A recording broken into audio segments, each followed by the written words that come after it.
Alrighty, so hopefully you can not just hear me, but you can hopefully see me now, and it's not quite as close, wrong camera, not quite as close as last week. Had a few issues with the camera before we started tonight, and it kind of went a bit strange. For some reason, I was looking all kind of technicolor.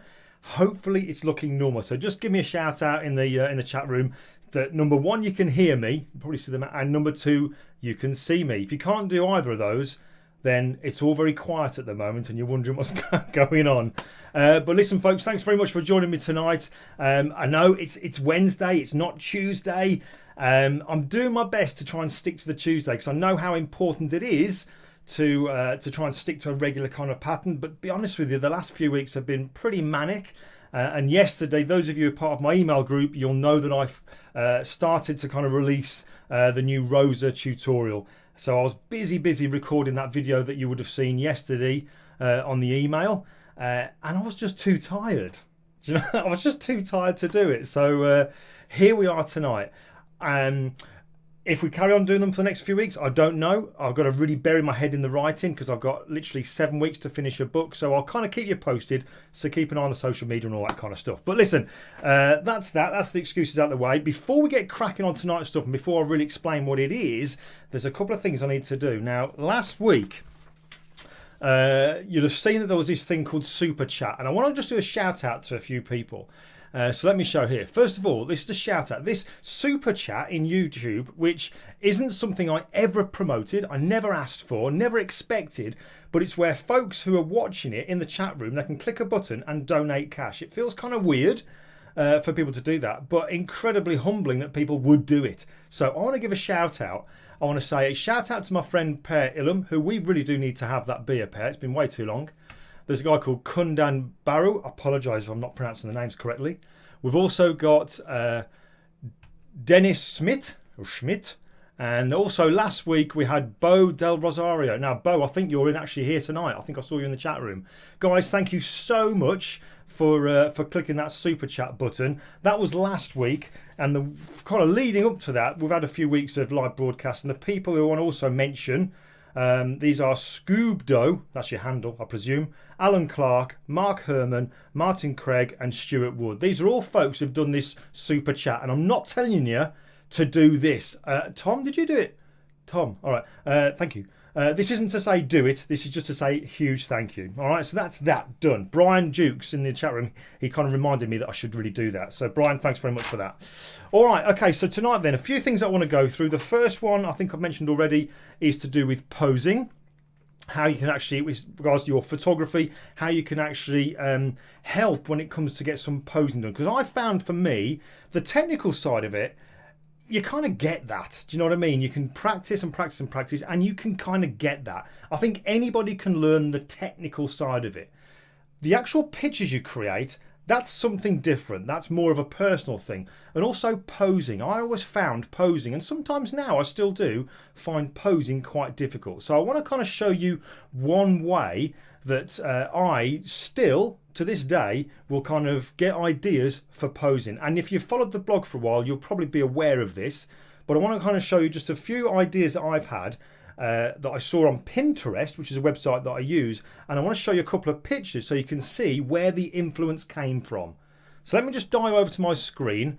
Let's make sure I do this correctly. Let's go over to my desktop just there, just like so. So hopefully you can see my screen. And what I'm going to do is I'm going to dive over to Pinterest. Now in here, if you don't use Pinterest, let's make sure, if you don't use Pinterest, I highly recommend that you start using this because yes, it's another social media platform, but don't treat it as a social media platform. Treat it as an online scrapbook, okay? And there's lots of ways that I use this. I use it on my computer, I use it on my tablet, I use it on my phone. I use this all the time. So just give you an idea, let's have a look at a couple of pictures in here first of all. Now I'm going to go to let's have a look at this Mark Seliger. Now there's a few photographers whose work I absolutely love. One of them is a guy called Mark Seliger. I highly recommend you check him out. Now you can see in here I've collected lots of pictures and I will continue to collect lots of pictures from Mark Seliger. But check out this particular picture here. This is a picture of Hollywood actor Ethan Hawke, and I was browsing through some of the pictures of Mark Seliger and thought, I really like that picture. So I collected it and I put it into Pinterest, and I can show you how you can do that. It's very, very easy to do. You can actually get a little button for any of the browsers that you use to look at the web. You can literally click and it'll add it into your Pinterest, and that's what I'm doing all the time. But this picture here I thought was really, really cool. Now, it just so happened that a few weeks ago, if I just bring up Lightroom now to show you this, let's just get rid of that there.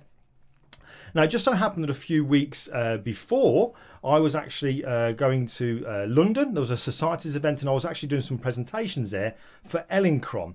And I was kind of working with a guy called Lewis. Now, let me just go to Lewis's, this kind of setup here. Now, when I saw Lewis, I thought, how can I get him to pose? So all I did on that picture of Mark Seliger's, the one just here, all I did, I had it on my phone. I said to Lewis, while I was setting the kit up, can you get yourself to sit like that? So by this time, we'd already done the lighting, because the lighting is just something we've practiced over and over and over. It just comes second nature. I promise you, if you're struggling, it does become second nature the more you practice it. So you can see here, we've got the nice lighting pattern. You can see on Lewis's face, if I just drag this down here, you can see we've got this nice kind of Rembrandt cross lighting kind of look. And then I'm getting Lewis to look at the phone that I had with me and showed him that picture in Ethan Hawke. And I said, just copy that for me while I'm setting up and pretending to set up some kit, rather than me directing him, okay? Because I find that the more I direct people and start to say, put your arm here, put your leg here, do this, do that, the more tense they get, the more kind of it gets rid of that relaxed feeling, and they just don't look natural. So I'll just let them look at it.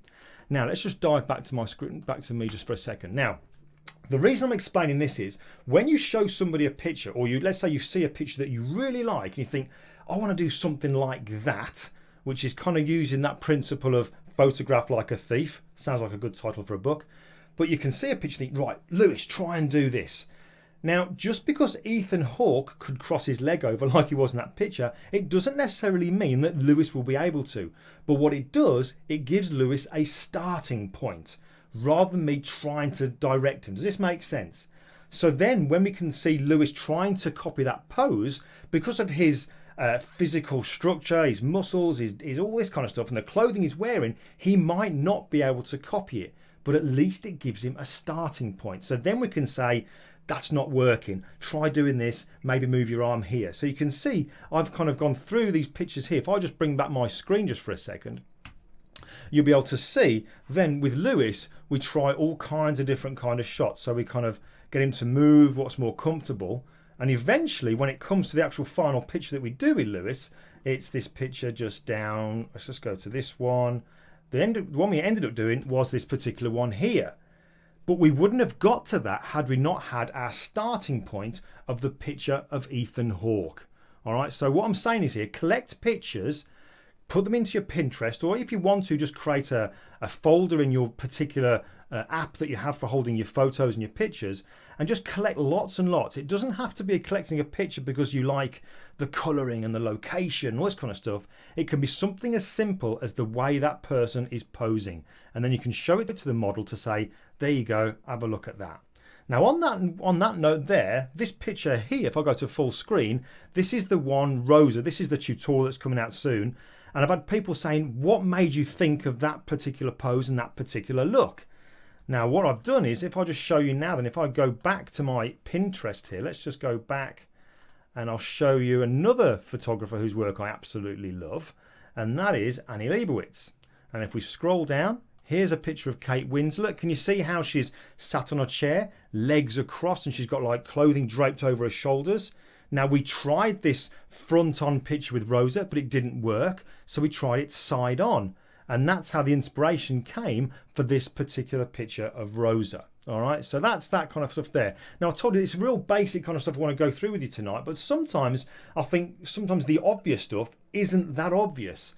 So all I would say, if there was one bit of advice I would give you when you're doing your photography, obviously practice, practice, practice, but when you're looking to see how can I get this person to do, what kind of pose can I put them in, collect pictures and then show them the picture either on your computer screen, on a printout, or on your phone, and say to them, can you do that for me? It takes a heck of a lot of the pressure off you, while you then just let them naturally go into it. One thing that we found with Lewis when we were doing the recent RAF photo shoot was, I asked him to sit at the chair, showed him a few pictures. when I turned my back, he kind of just relaxed a little bit, and that's when we got the shot that we wanted. But if I hadn't told him to get in a certain pose at the start, maybe the picture we got wouldn't have happened. Who knows? All right, so that's that there. Does that kind of make sense? That makes sense? All right, cool. All right, so something else that I want to kind of go with you for. Let's just quickly dive over to the news, just to show you this one just here quickly.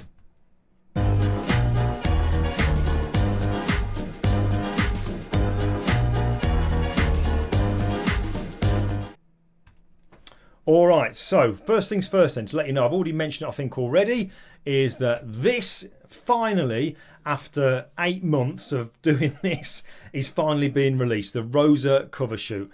And that is, I hate doing the old salesman-y type bit, but you know, if I've got to mention it, it's going to sound like I'm selling it. But I'm really, really happy with this. It is a full-length tutorial. Those of you who saw the video that I recorded and sent out an email yesterday, I honestly think, as I said in the video there, I think this is probably the best thing I've ever done. Regardless of the companies that I've worked with in the past, I think this has got everything in it. The next thing that I want to tell you about is this.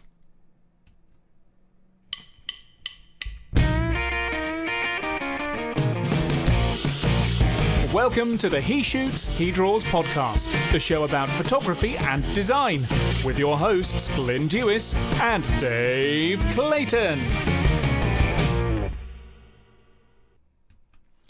Now, this is a podcast that Dave Clayton, my best friend and I've just started doing last week. Episode 1 is currently on iTunes, and you can get it on most common podcast platforms. And we're going to record some more episodes this week.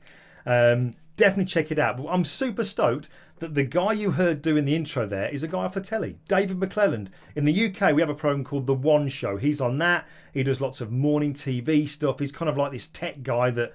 he's off the telly. Do you know what I mean? So I was really excited that he's done the intro for us. But check it out. It's called He Shoots, He Draws. And we're going to be doing an episode every 2 weeks. And what we want to do with that really is, rather than getting people who have maybe, you know, common names that we know, people in the photography world, well-known people out there, what I want to start doing with this, and what Dave wants to start doing with this, is getting friends of ours on there, people we know, other people around the world who maybe aren't kind of a known name in the photography world. We want to get them on the podcast, because at the end of the day, how do people get known and how do you push their work? Well, they have to, you know, people have to publicise about them, don't they? So, you know, when I first started out, I was really grateful. I had some incredible support and people pushing my name out. So we want to return the favour and start pushing other names out as well and getting people high profile. There's a great friend of ours, Ian Monroe. I've no idea if he's listening, but he's going to be on it. And that is an example of somebody that folks need to know about, because Ian has got a lot to share. Incredibly creative guy, incredibly creative. So that's kind of things what we want to do with the actual the podcast. But something else I want to show you. Let me dive over now again to my screen, and I'm going to bring up some picture. Let me just show you this RAF stuff here. So this picture here, if you've been keeping an eye on what I've been doing recently, this is my latest picture. A guy called Lewis, the model. Udo Kempen, you're a legend, just on a super chat. This is the latest picture to do with my 1940s RAF project. And what I would say to people, what I said to people was, rather than just me showing you, here's the final picture. And I also did, if I just come out of here, if I go to my website, Kate Winslet, I do like Kate Winslet. On my website as well, if you just scroll down here, there's one that says how I prepared for the photo shoot, the 1940s RAF photo shoot. Now this is kind of the typical thing that I do on my blog, where you see a complete run through of how I prepared, where the inspiration from. See here, example there, my Pinterest board, collecting ideas like I always do so I can show Lewis what to do, where I got the clothing from, sourcing the props and all this kind of stuff, and the actual, obviously, the lighting set up there as well. So that's what I've done on my blog. But what I actually said to people was that it would probably be useful, a good learning curve, if you actually get to see some of the pictures that didn't make it through, pictures that I didn't choose, and kind of let's have a very quick look over a few of them and see why. But let me just show you then. If I just go to the grid view here. Now, this is pretty much all the pictures. If I just turn that off, let's go to the RAF shoot here. This here, you can see the grid view of all the pictures that we took during that particular photo shoot. But what I want to show you is this. The very first picture we did, he's probably going to hate me for doing this, is my friend Brian. This was number one out the camera. And I don't show you this now to say, wow, look at me, aren't I amazing? Far from it. But what I want to show you this one for is this. Look, if I just zoom in on Brian, if you don't like this, I'm sorry, but it's got to be done. Can you see how the lighting pattern here? Those of you who follow what I do, you know that I really do favour a Rembrandt style of lighting where one side of the face is lit, the other side is in shadow, and then we have here this triangular pattern of light. We can see that the actual you can actually see that the exposure is bang on, and we can see here we do have this triangular pattern of light, and that was the first photo out of the actual camera. Now, I don't say this to go, wow, look at me. What I do is I show you this to say, look, when you actually know a lighting style, when you really focus in on only looking at one lighting style and not doing any other kind of lighting style until you've mastered that one particular lighting style, it becomes second nature. So then when you're doing your photo shoots, you literally will just set that light up. You'll take a meter reading because you'll use your light meter, won't you? And then you'll position it where you think, yeah, that's about right. You'll take a shot and you'll be bang on the money. Then you can do what you should be doing, what you really want to be doing, which is the creative side, which is working with the model and getting the nice feel and the look and just sort of working out all the fine details. You don't want to be stressing about all the technical. So this is what I say, practice, practice, practice.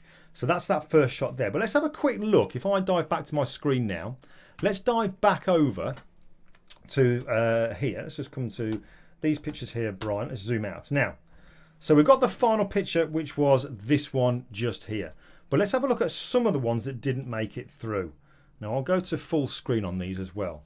So the idea behind this shoot, the actual pose, the look, the idea came from the fact that, yes, I'm doing this 1940s project, but how did I want them to pose? Well, I've watched, I don't know how many 1940s, World War II kind of films. And this was the kind of look that you would generally see the pilots, the young pilots, sitting in their kind of mess room, waiting for the call for the next flight. So they'd be relaxing there, they'd be having a cigarette, probably reading the newspaper and so on and so forth. So we tried all these different poses, and I was showing Lewis pictures of people when they were kind of just sat there, cross-legged, because I did seem to do that quite a bit in those days, guys sitting there cross-legged with a cigarette. And you can see here that this just didn't seem to look right. It didn't have the mood or the feel that I wanted. I also felt that the hand here was a bit too obvious, the one that's nearest the camera. So if I just move across, this was starting to look a bit better. And one thing I want to kind of point out as well is on this one here. Can you see how the cigarette, this is the small details. This is the great thing about doing the tethering, is that you see things nice and big and you can notice all those small details. Initially when we were doing it, Lewis had this little cigarette here and it was horizontal. It was kind of running the same horizontal to the table, and that kind of looked weird, so we just got him to twist it down. But it's because we've nailed the lighting, the technical side of it is done, we haven't got to think about that. Because that's done, we can now concentrate on all the fine details. Little stuff like this here, bending the cigarette down. But again, looking through, just trying to show you some of the ones that didn't make it. This one here, I think you'll probably agree, if we go full screen, you can see here that I think his legs looked a little bit too wide open. This newspaper here looked a little bit too dominant, and the facial expression just didn't seem to look right. It just didn't seem to be within the actual kind of feel that we wanted from the particular picture. And that actually happened quite a lot as we went through the photo shoot. It was quite hard initially to get Lewis, who's not used to kind of acting as this RAF pilot, to kind of give us that kind of feeling. But one thing I did do was say to him, right, imagine now you're the pilot, you've come out, you're waiting to go up, there's this huge battle going on, you're going to go out there, your friends are out there now, you're reading the paper, some of your friends have maybe been injured or worse, you want to get out there and you want to start fighting and sort of doing your bit. And just by saying that, almost kind of putting him into the zone and giving him a character to play, he took on that role. And he started to kind of look a little bit different. And let's face it, when it comes to the photo shoot, he doesn't have to have the expression all day. He literally just has to have that expression for 1/125th of a second, because that's all the shutter speed was. But just a few other examples here you can see as we scroll through like this. But I think the reason I probably want to show you this, really, it's kind of like a gloves off, I just want to show you the whole thing without anything being hidden, is the fact that, look, you don't just take one picture. When you know how to do the lighting, it isn't just a simple case of just getting up there, taking the picture and you're done. if you're new to lighting, you're new to photography, it seems to take you a while to get the picture you want and you're taking lots and lots of shots. I mean, look at this. Loads of pictures, loads of outtakes, loads of ones that were good, maybe ones that weren't so good. So the reason I show you this is, number one, to show that if you practice the lighting, you'll have that bang on straight away so you can concentrate on the fine details, but also to show you that there isn't any photographer out there that nails it first shot. The lighting, the pose, the mood, the expression, the feel, all that kind of stuff. It takes a lot of shots to get through to that particular point. So really, like I say, the reason I show you this is to maybe give you a little bit of confidence. If you feel you're not getting there, you are getting there. Just keep plugging away. All right. So that's all I wanted to say on that one, really. I really hope this is making sense. I just wanted to do something just a little bit different tonight. But while we're kind of on that, I'm going to show you just a very quick RAF behind the scenes that my friend Brian filmed using this little iPhone that I had, this little gimbal thing, DJI Osmo Mobile, which is really, really good. He did this little video, and then I'm going to finish off and show you just a couple of retouching techniques that I did on that particular picture.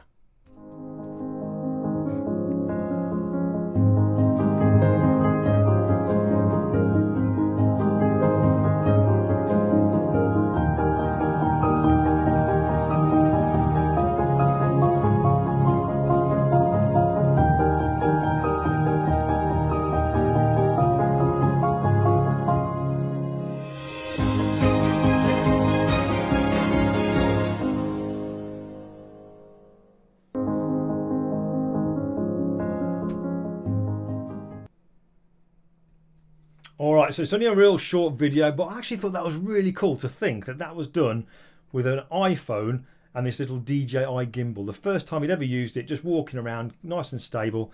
And the music, that was actually put together using the app. Just did it automatically, which I thought was really cool.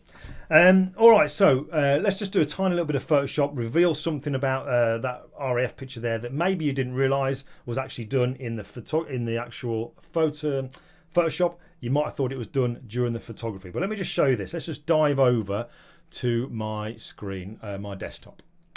All right, so there we go. And we'll bring up Photoshop. Now I'm going to open the picture of Lewis. Now, do you remember last week when I went through the actual talking about colour and how I save files that are really big, over 4 gigs, I think it is, and you have to save them as a .psb? Well, here now, look, here's the folder where I keep all my pictures of Lewis. And at the very top, I don't know if you're going to see that because it'll be really small, but it says Lewis RAF big. And it's a .psb, really big file. So let's just open that up. Because I think one thing I actually said to you was whenever I'm retouching pictures, I never ever flatten the picture. I always keep all the layers because you never know when you'll need them and maybe want to do something different with that picture. So you can see now it's a big file. It's making the computer, I don't know if you can hear it, whirring away there to open up this pretty damn big file.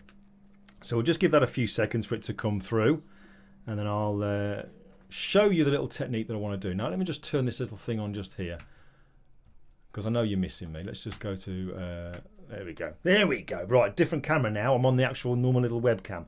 Right, so let's just bring this up nice and big. Let's just go to here. So you can see with Lewis just here. Lewis plays a lot of sport. He's a really fit, healthy guy. Obviously, we've got a cigarette because that's what a lot of the guys did back in the 1940s. Smoking was kind of like just a fashionable thing to do, I guess. But Lewis, there's no way we were going to get him to smoke. So let me just zoom in on the actual. Let's just go to here, and we zoom in just a touch on Lewis just there. Now, can you see the cigarette? We've got the ash and we've got the actual smoke there as well. So I just want to show you very quickly how I did that. So let me just get my Wacom tablet just here. Just move a few things out of the way. And we'll just double click on there. So let me just take the layers. If I just got all the layers here, you can see them on the right hand side. I'm going to take it all the way down. So there's the actual cigarette. So let's just get rid of all the ones above it. So now when we zoom in, let's just go to the cigarette. You can see if I turn that before, after, before, and after. So first of all, let's have a look at the ash. How did I create the ash? Because what we didn't do, we didn't light it. We just kind of created this in post. Let me just show. I want to create a new document. We'll go File, New, and we'll make it kind of, I don't know, 4,000 by 2,500 on the height. Something like that. All right, so now what I'm going to do, this is how I created the ash. I'm going to get a brush, simple brush. And when you go into Photoshop and you have your brushes, you can scroll down. There's loads of different brushes that are in here by default. And one of them, or a little few of them, that's a set of them, is numbers. Let's have a look here. It starts at number 14 all the way to 59. These are what they call spatter brushes. I'm just going to choose one here, number 59. Now, if I use that one, let's just change my foreground colour to black. If I just use this kind of out the box, if you like, this is what it's going to give me. Nothing like ash. But this is why in previous videos I've always said to people, get using brushes, experiment, play with them, see what these little settings can do. Because if I now go to the top left hand corner and click on the brush settings, here we have all the settings that you can play around with to make the brush look like you want it to be. So at the bottom you've got this preview. That is what the brush looks like when you use it with the settings that are in there at the moment, and it just looks like, well, nothing. All right, so what I'm going to do is I'm going to click on brush tip shape first of all, and I'm going to increase the spacing. So you can see at the bottom here you get a kind of real-time preview of what that brush will end up looking like when you use it. So let's just bring it up to around about there. Then we go to shape dynamics, and I'm going to increase the size jitter. I've mentioned this before, but the higher the percentage of the size jitter, what that means is every time you press down and lift off and press down again, it varies the size of the brush each time. So it's not kind of looking the same everywhere every time you use the brush. Angle jitter, same kind of thing. I'm going to take that way up to 100% so that every time I lift off and press down, it'll twist that brush tip around so it doesn't look the same and too kind of uniform across the whole of the picture. So that's all I did there. But then there's this other one, which I've never really talked about before, called color dynamics. And this is brilliant. This allows you to kind of use your brush and it can kind of jump in between colors with every brush stroke. So this is how I actually did this. At the top here you can see, hopefully, I can't zoom in while we're doing the live ones, this one here. It says foreground and background jitter. Now if I play around with this slider, first of all, let's just leave it at where it was there, around about 71-ish. Now before, when I used the brush, it was just a black kind of smudge like that. And now look, when I go across it, can you see how there's a variance from black to white and there's grey in between it? Now if you look at my foreground and background colour in the toolbar, you'll see they're black and white. If I had different colours in there, it would vary that as well. But let's just say for the ash, I'm going to have more foreground colour in. So I'll take the slider over to the left, which is more for the foreground. And you'll see now a lot darker. If I take the slider all the way over to the right hand side, which is the background point, if you look here it says foreground / background. If I bring it over to the right hand side, that's going to mean it'll use more of the background colour. And you can see now it's a lot lighter. So this is pretty much how I created that ash. Let's just zoom in on here.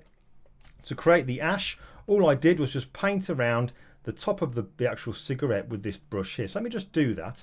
Let's come over to here. Let's turn that off. I'm going to add a blank layer and we'll zoom in. Now this has had some colouring already applied to this picture, so the ash isn't going to match in perfectly, but you can see now, we'll bring it down nice and low, zoom in a touch, and you can see here we can actually just paint in this ash here. And you can see how it kind of changes. There's a little bit of black, a little bit of grey, a little bit of white, all these different tones to try and make it look like that burnt ash. So it's really handy. I might want it a little bit darker, so I'm going to bring the slider over a little bit more towards the foreground area, just like so. A bit more maybe. Let's bring it back this way. And something like that. Literally something like that for doing the ash. So you can see before, after, doing it very quick, before and after. Now the smoke, see how I go back just there? Now the smoke, even easier. If I just add a blank layer, I'm going to go back to my brushes now. And in here, as I slide down, you'll notice I've got loads of different smoke brushes in here. These are brilliant. I'm going to be releasing some of these, I think it's Creative Pack 3, loads of different kind of smoke trails that you can use in your pictures. And here's how I used one of them here. I'm going to choose number 675. And we'll just close that brush settings down there. If I change my foreground colour to white, you can see now this is what it's going to give me. Nice bit of smoke just there. Absolutely brilliant. If you want to make your own of these kind of effects, get some black cardboard, go down to some shop where you buy some things like joss sticks, and then just attach the actual, stick the joss stick in a bit of blue tack or something like that, light it, and you'll get all these lovely varying smoke trails going onto the black paper or the black cardboard. Put your camera on a tripod and just keep pressing pictures, and you'll get all these different variants. But all I did with this one then was, like I say, blank layer. We'll come over, make it nice and small, and just a quick dab on the top of the cigarette there. But that's too strong, and then because it's on its own layer, just take it down really subtle. In retouching, you know, one of the biggest kind of things that I learned was it's the small things that make the big difference. So just, you know, taking the actual opacity down here only to 10% is all it needs, just to give you a little bit of that effect of the smoke there as well. So really, really simple how you can take the cigarette. Just put these two into a group. We'll go to here. You can go before and after, before and after. And if I show the original one, you can see it just there. Nice and simple, and that's all there is to it. So let me just dive back over to my screen just here and see what else I was going to tell you before I went off. Do you know, that's pretty much it. Let's just go to this camera here. That's pretty much it.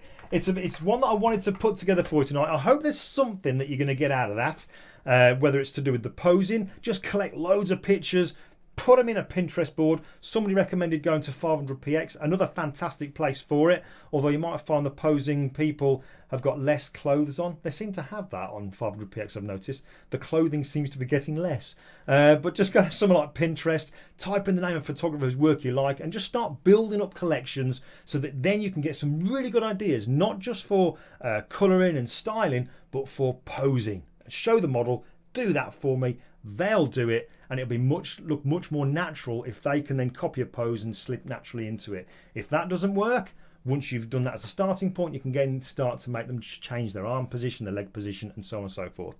That helps me massively. All right, so there's that there.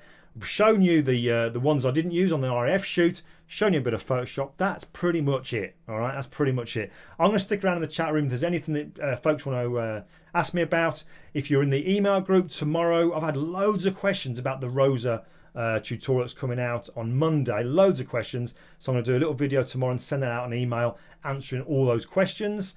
But that's pretty much it, folks. Thanks so much for sticking around. I know a lot of you will be watching podcast on at 9 o'clock, which is The Grid, with the guys from Kelby One with Scott Kelby. So obviously advise that you check that one out as well, because I think Moose Peterson's on there. But that's pretty much all from me. I'm going to sign out, and I'm going to play this one for you, and I'm going to bid you farewell. Keep an eye on the on your email, on social media, to see if I'm going to be doing another YouTube live over the next few weeks. Because like I said, I don't really know if I'm going to be able to, because I've got to really kind of get into this book writing. I've got 7 weeks to finish the book, the next book, the Photoshop Toolbox. I wish I could show you a sample of the actual cover, because Dave has designed the cover and it is brilliant. Check out the podcast as well. I'll leave all the details in the YouTube description. But that's it. Thank you very much. I'll see you when I see you.